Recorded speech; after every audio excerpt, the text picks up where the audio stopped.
Bismillahirrahmanirrahim. Assalamualaikum warahmatullahi wabarakatuh.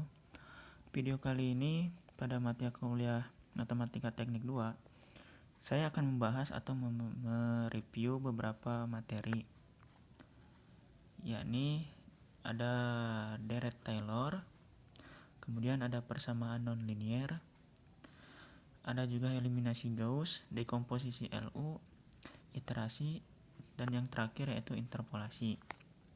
Nah, pada materi yang pertama yakni Dirac-Taylor itu dibagi menjadi beberapa bagian.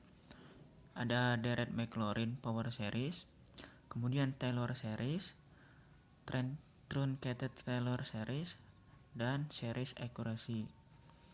Yang pertama yakni Dirac-Maclaurin power series adalah penaksiran polinom derajat tak hingga dengan rumus fx sama dengan f0 plus f aksen 0x plus f double aksen 0x kuadrat per 2 faktorial sampai f pangkat n 0 xn per n faktorial. Dengan catatan Dirac-Maclaurin ini sampai tak hingga atau infinite, yang menyatakan bahwa Dirac ini sama dengan fungsi sebenarnya, bukan penaksiran lagi. Kemudian sesungguhnya kita bisa membuat Dirac polinom yang berasal dari titik manapun, x sama dengan x0. Tapi dari awal kita selalu memulai perkiraan pada nilai x sama dengan 0. Nah, inilah yang disebut dengan Taylor series. Jadi Dirac-Maclaurin merupakan Dirac-Taylor yang berpihak pada x0 sama dengan 0. Rumus umumnya sebagai berikut, ini ada fx sama dengan fx0 plus f aksen x0 x min x0 plus f double aksen x0 x min x0 kuadrat per 2 faktorial seterusnya sampai f pangkat n x0 x min x0 pangkat n per n faktorial. Atau kita juga bisa tuliskan persamaan ini dalam bentuk sigma, yakni sigma f pangkat n x0 x min x pangkat n per n faktorial. Nah, sini ada contoh. Ini bentuklah Dirac-Taylor untuk persamaan fx sama dengan ln x, di mana x0-nya itu sama dengan 1. Nah, hal pertama yang kita lakukan yakni kita harus mencari dulu nilai fungsi dan turunannya untuk fungsi pada x0 sama dengan 1. Nah, fx sama dengan ln x itu fx0 sama dengan ln 1 sama dengan 0. Kemudian turunannya f aksen x sama dengan 1 per x, f aksen x0 sama dengan 1 per 1 sama dengan 1, dan seterusnya hingga f aksen 3 atau turunan ketiganya sama dengan n min 1 faktorial min 1 n pangkat n min 1 per xn. Kemudian f pangkat n x0 sama dengan n min 1 faktorial min 1 pangkat n min 1 per 1 pangkat n dikali n min 1 faktorial min 1 pangkat n min 1. Nah, selanjutnya kita gunakan rumus umum Dirac-Taylor tadi, hingga kita masukkan fx sama dengan fx0 plus f aksen x0 x min x0 plus f double aksen x0 x min x0 kuadrat per 2 faktorial sampai f pangkat n x0 sama dengan x min x0 pangkat n per n faktorial. Ln x sama dengan 0 plus x min 1 min x min 1 kuadrat per 2 faktorial plus 2 faktorial x min 1 pangkat 3 per 3 faktorial sampai n min 1 faktorial min 1 pangkat n min 1 x min 1 pangkat n per n faktorial. Atau dengan kata lain kita bisa sederhanakan seperti ini, ln x sama dengan x min 1 min x min 1 kuadrat per 2 plus x min 1 pangkat 3 per 3 sampai min 1 pangkat n min 1 X min 1 pangkat N per N.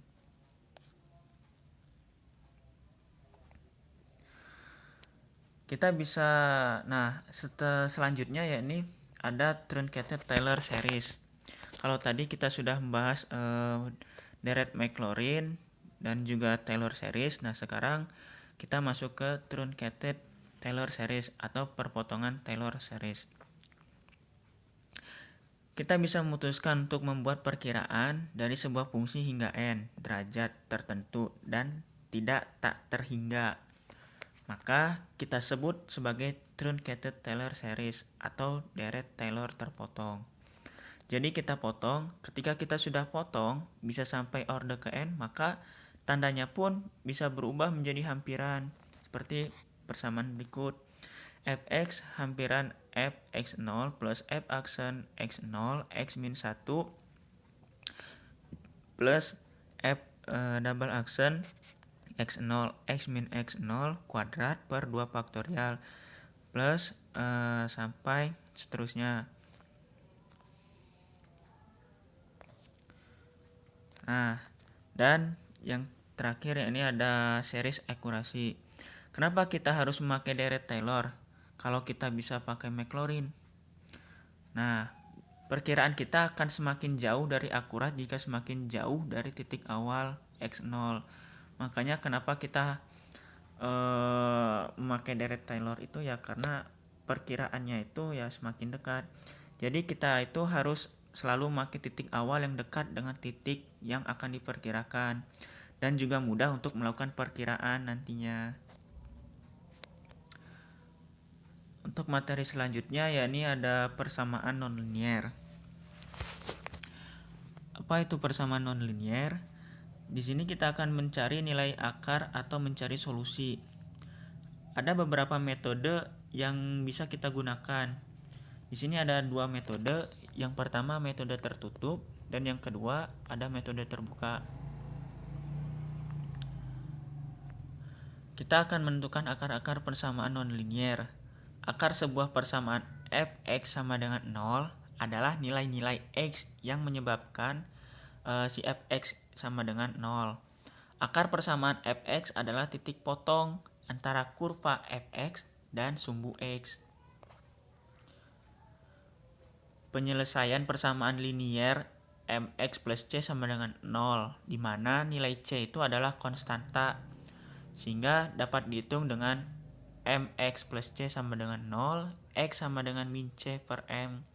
Penyelesaian persamaan kuadrat ax kuadrat plus bx plus c sama dengan 0, itu kita dapat hitung dengan menggunakan rumus ABC seperti yang kita ketahui, atau kita bisa melakukan pemfaktoran seperti biasa. X 12 plus min b plus minus akar b kuadrat min 4 ac per 2a. Terus kemudian bagaimana fungsi-fungsi nonlinier yang cukup kompleks? Nah, contohnya untuk polinom order 3 atau dengan fungsi logaritma atau juga dengan fungsi eksponensial. Nah, kita mencarinya bagaimana? Nah, di sini ada beberapa metode untuk menyelesaikan persoalan tersebut. Yang pertama, metode tertutup. Itu kita mencari akar pada range A, B tertentu. Dalam range A, B dipastikan terdapat satu akar. Hasilnya pun selalu konvergen atau disebut juga metode konvergen. Kemudian yang kedua ada metode terbuka. Nah, pada metode terbuka ini diperlukan tebakan awal. Xn dipakai untuk menghitung Xn plus 1. Hasilnya itu dapat berupa konvergen atau juga divergen. Yang pertama metode tertutup. Ada beberapa metode tertutup, yakni ada metode tabel, metode biseksi, dan metode regula palsi.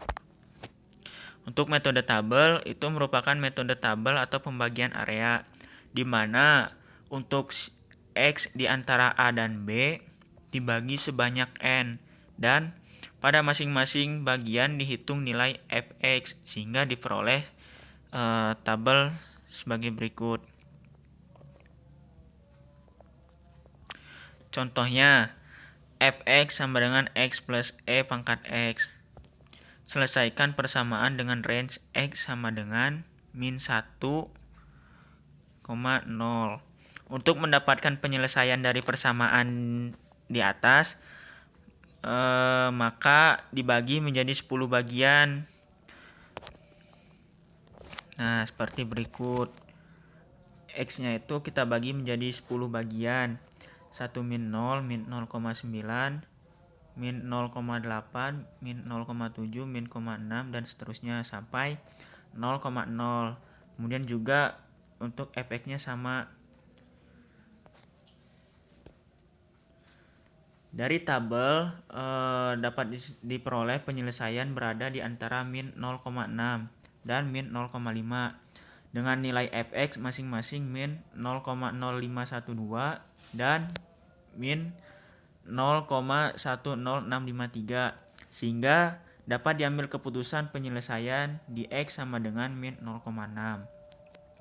Bila pada range x sama dengan min 0,6 dan min 0,5 dibagi 10, maka diperoleh fx terdekat dengan 0 pada x sama dengan min 0,57 dengan fx sama dengan 0,00447.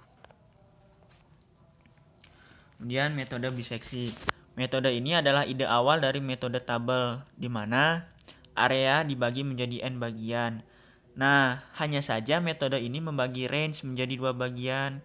Bagian mana yang mengandung dan bagian mana yang tidak mengandung akan dibuang. Hal ini dilakukan berulang-ulang hingga diperoleh suatu persamaan.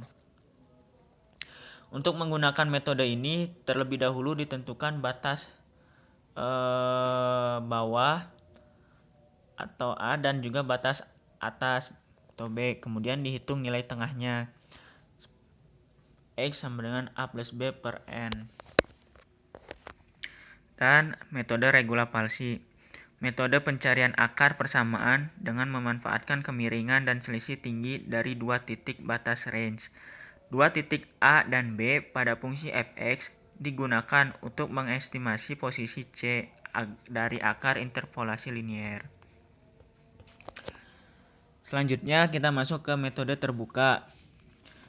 Pada metode terbuka juga sama, dibagi lagi menjadi 3 bagian, yakni ada metode iterasi sederhana, metode Newton-Raphson, dan metode secant.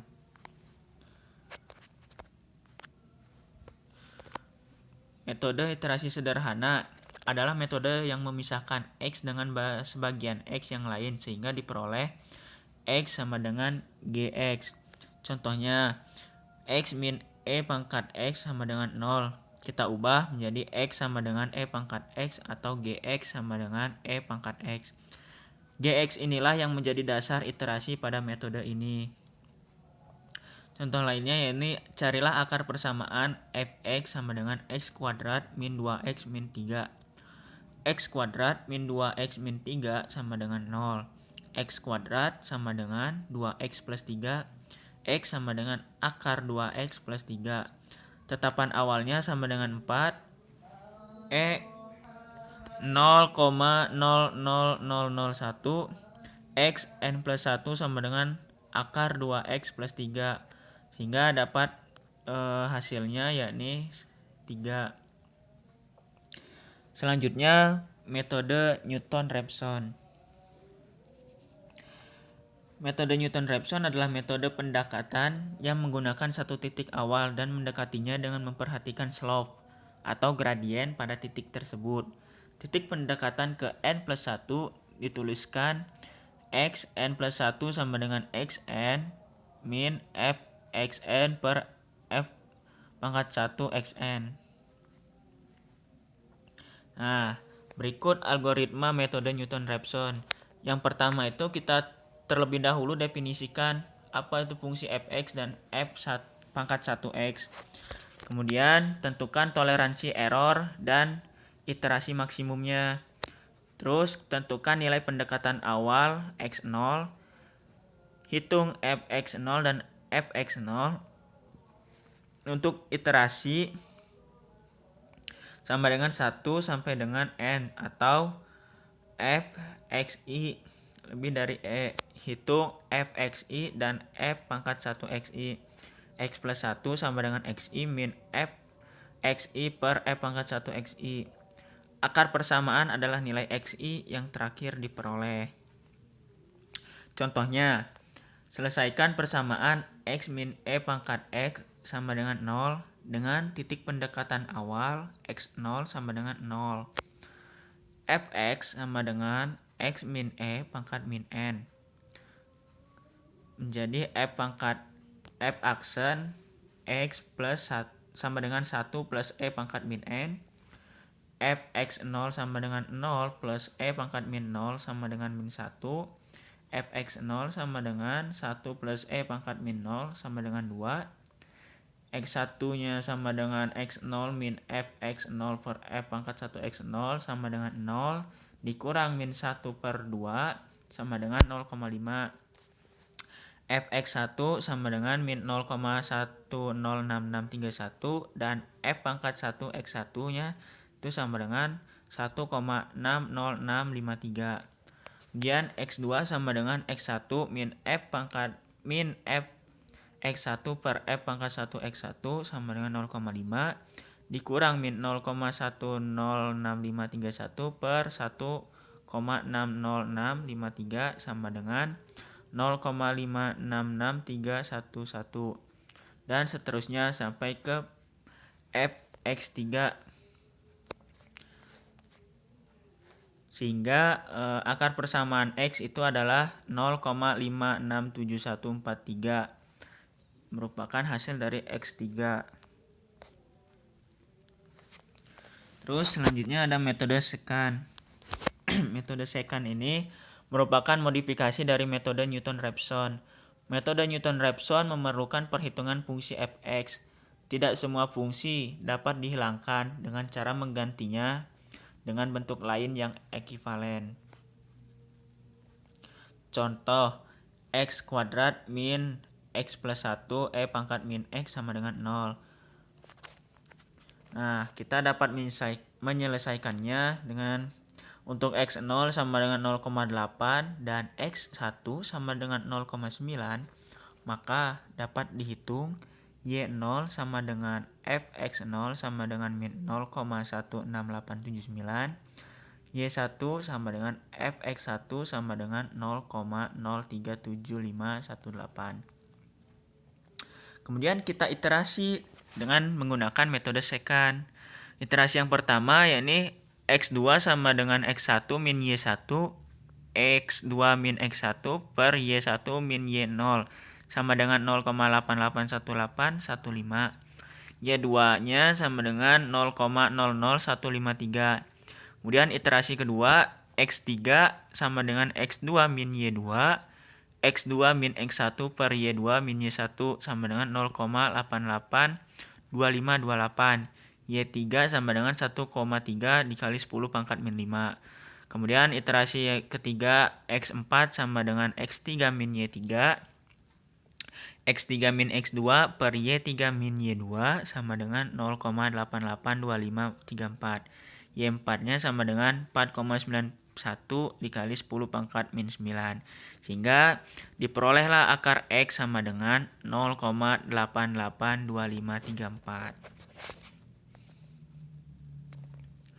Kemudian materi selanjutnya ada eliminasi Gauss dan dekomposisi LU.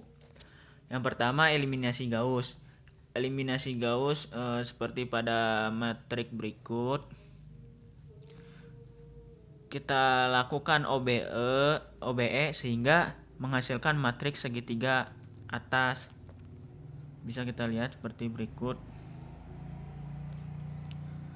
Setelah dapat menentukannya, kita dapat menentukan x1, x2, dan x3. Hingga dapatlah x3 nya sama dengan b double aksen 3 per a double aksen 33. Kemudian x2 sama dengan b aksen 2 min a aksen 23 x3 per a aksen 22.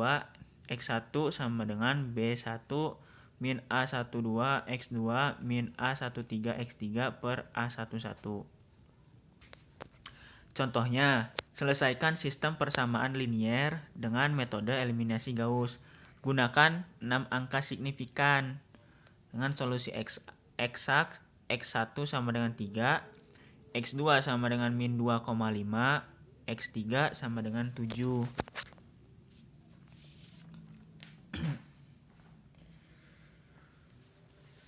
3x1 sama dengan 3x1 min 0,1 x2 min 0,2 x3 sama dengan 7,85. Kemudian 0,1 x1 plus 7 x2 min 0,3 x3 sama dengan min 19,3. 0,3 x1 min 0,2 x2 plus 10 x3 sama dengan 71,4.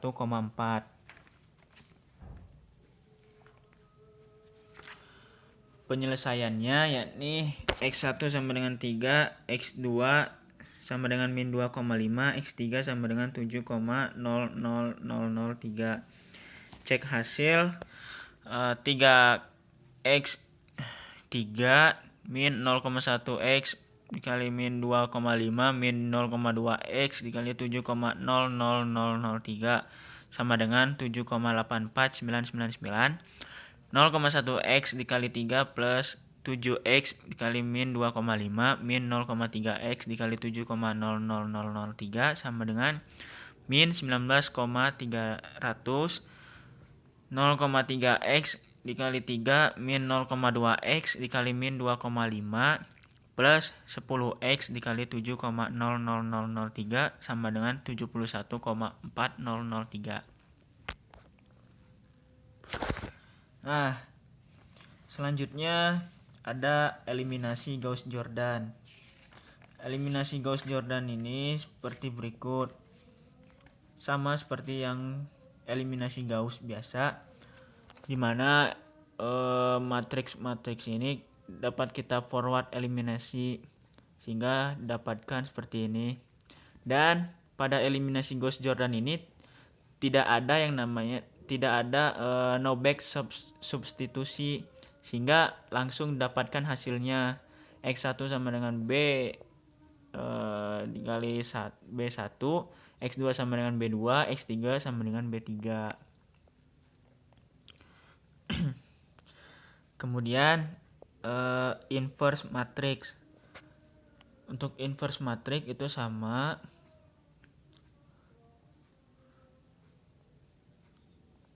sebuah matriks kemudian dieliminasi sehingga dapat A dikali X sama dengan B, X sama dengan A inverse dikali B.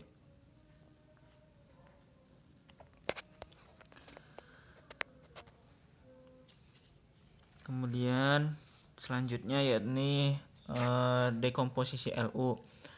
Dekomposisi LU yakni cara menyelesaikan sistem persamaan linier dengan merubah matriks sistem A menjadi segitiga bawah L dan matriks segitiga atas U. Dekomposisi LU ini ada 3 macam. Yang pertama naif, yaitu diturunkan dari proses eliminasi Gauss, di mana L itu elemen pengali Mij dalam proses eliminasi. Kemudian untuk U-nya matriks segitiga atas, ini hasil dari proses eliminasi. Kemudian yang kedua ada Crout. Matriks L dan U dicari dengan menyelesaikan persamaan L dikali U sama dengan A. Kemudian ada Cholesky. Jika matriks sistem A adalah matriks simetri, yaitu A sama dengan A transform, matriks simetri A bisa didekomposisi menjadi L dikali L transform sama dengan A.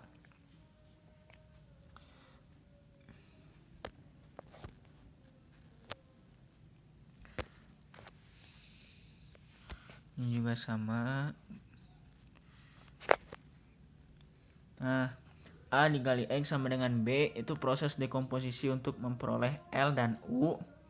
Kemudian L dikali U dikali X sama dengan B. Kemudian L dikali Z sama dengan B itu proses substitusi maju untuk memperoleh nilai Z. Dan U dikali X sama dengan Z, ini proses substitusi mundur untuk memperoleh nilai X.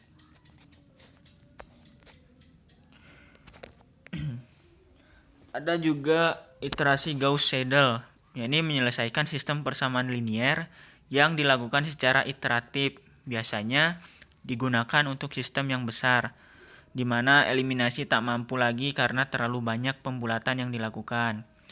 Dan iterasi Jacobi mirip dengan Gauss Seidel, hanya semua nilai-nilai yang diperoleh di iterasi ke I baru akan digunakan lagi pada iterasi ke I plus 1.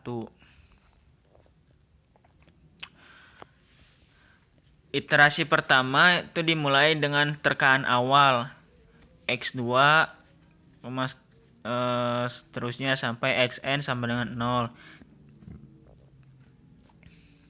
Dihitung nilai X1, berikutnya dihitung X2 dengan X1 sama X3 dan seterusnya sampai X0, Xn sama dengan 0.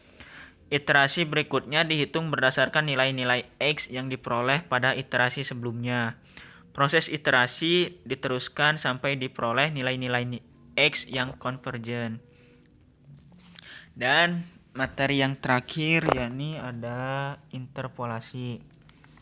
Interpolasi ini secara tujuan itu berguna untuk menakar harga-harga tengah antara titik data yang sudah tepat. Interpolasi ini mempunyai orde atau derajat. Ada dua macam interpolasi, yakni interpolasi beda terbagi Newton dan interpolasi Lagrange. Untuk interpolasi beda terbagi Newton itu ada interpolasi linier, yakni derajat atau orde 1, di mana pada orde 1 ini memerlukan dua titik sebagai titik awalnya. Kemudian interpolasi kuadratik, ini derajat atau orde kedua, memerlukan 3 titik awal. 3 interpolasi kubik, derajat atau orde ketiga, memerlukan 4 titik. Dan interpolasi derajat atau orde n, yang memerlukan n plus 1 titik. Catatan, semakin tinggi orde yang digunakan untuk interpolasi ini, maka hasilnya pun akan semakin baik atau teliti. Contohnya, diketahui suatu nilai tabel distribusi sudut T sebagai berikut. T 5% sama dengan 2,015. T 2,5% sama dengan 2,571. Berapa T 4%? Nah, penyelesaiannya sebagai berikut. X0 sama dengan 5, Fx0 sama dengan 2,015. X1 sama dengan 2,5, Fx1 sama dengan 2,571.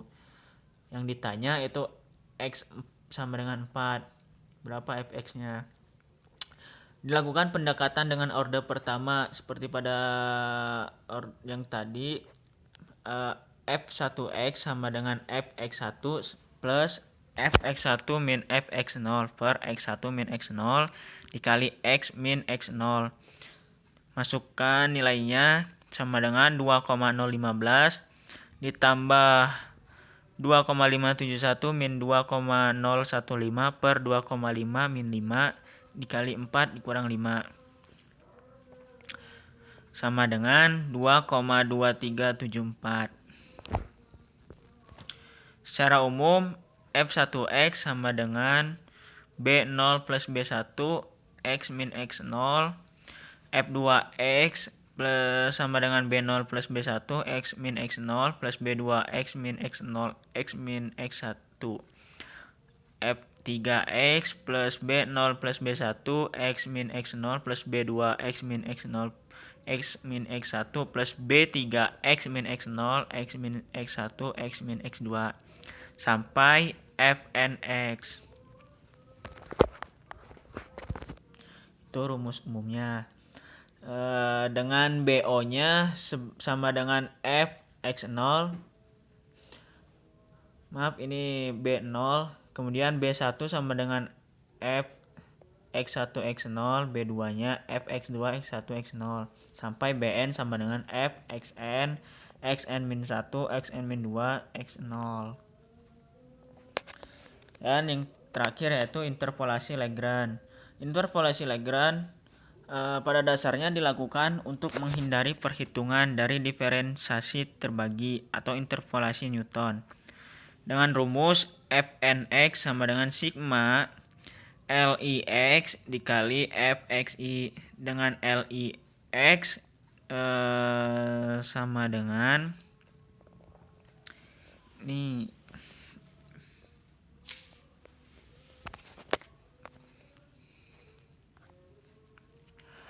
pendekatan order 1 yaitu f1x sama dengan L0x fx0 plus Lix fx1. L0x sama dengan x min x1 per x0 min x1. L1x sama dengan x min x0 per x1 min x0. F1x sama dengan x min x1 per x0 min x1.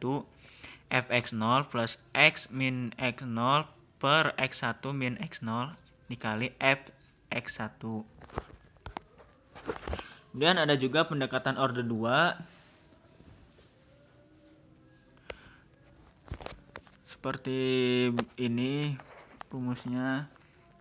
Dan ada juga pendekatan order 3 f3x sama dengan L0x fx0 plus L1x fx1 plus L2x fx2 plus L3x fx3. Tinggal kita masukkan seperti yang sebelumnya.